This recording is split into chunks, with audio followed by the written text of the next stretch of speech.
Wes Moore's political battle, a rising star faces a broken system. Is this a 2028 test? Maryland, one of the bluest states in America, a Democratic governor with national aspirations, a legislature that's supposed to be an ally, and yet bitter infighting is tearing things apart. What's going on behind the Capitol walls in Annapolis and what it could mean for national politics? Today we unpack the political storm engulfing Governor Wes Moore and why this might be a make-or-break moment for his future. Stay with us. Axios 1. Wes Moore is not just another governor. He's a rising figure in Democratic politics, the only black governor in the U.S. leading a solidly Democratic state, and widely mentioned as a potential 2028 presidential candidate. His leadership, charisma, and ambition have drawn national attention, but success at the national level often depends on success at home, and that's where the trouble starts. Axios 1. Moore has championed policies to lower costs for Marylanders, expand economic opportunities, and combat rising living expenses. He promised collaboration with lawmakers, but Democrats in his own General Assembly are pushing back. That tension is now making headlines. WBFF2. In a striking twist, Moore is struggling to control a legislature run by his own party. In fact, lawmakers have overridden multiple vetoes from the governor, a rare and surprising development in a strongly Democratic state. What's causing this rift? Axios 1. The overrides weren't just symbolic. They signaled real frustration with Moore's leadership style, his policy priorities, and his approach to negotiations. In one high-profile conflict, lawmakers pushed to override Moore's veto of a bill to study reparations, despite Moore claiming his own plan already addressed the issue. The result: embarrassment and political bruising for the governor. Axios 3. One of the flashpoints in this ongoing conflict is redistricting, the once every decade process of redrawing political maps. But here's the twist: Moore wants mid-decade redistricting to give Democratic voters an edge in congressional elections. Axios 3. That effort has stalled. The Maryland Senate president, also a Democrat, has resisted bringing Moore's proposal to a vote. Some lawmakers worry that aggressive redistricting could backfire, possibly even triggering court rejection of the maps. Axios 3. To political insiders, this is more than a disagreement, it's a tug-of-war over who really controls Maryland politics, the governor or the legislature. And the outcome could have ripple effects far beyond state borders. Axios 3. Maryland isn't just any state, and this fight isn't happening in a vacuum. Why does it matter? Because it exposes a deep political dilemma. Even when a governor's party controls both the executive and legislative branches, governance isn't guaranteed to be smooth. Axios 1.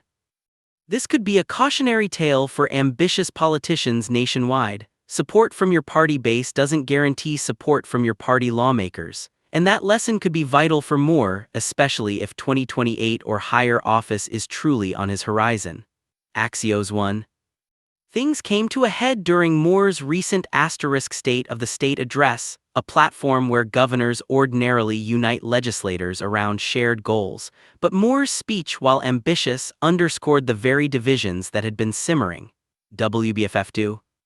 He pushed back against federal policies he sees as hurting Maryland, framing his leadership as protecting Marylanders. Yet lawmakers bristled at his tone, saying it was heavy on rhetoric and short on consensus building. WBFF2. And here's the political irony: Moore urged compromise even as chaos brewed around him. WBFF2.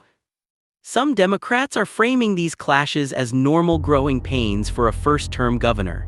Others say Moore's ambition and assertiveness have strained relationships that are essential for legislative success. Axios 1. Behind closed doors, some state lawmakers describe the situation as a breakdown in trust, not just over policy, but over how issues are negotiated and decisions are communicated. Axios 1.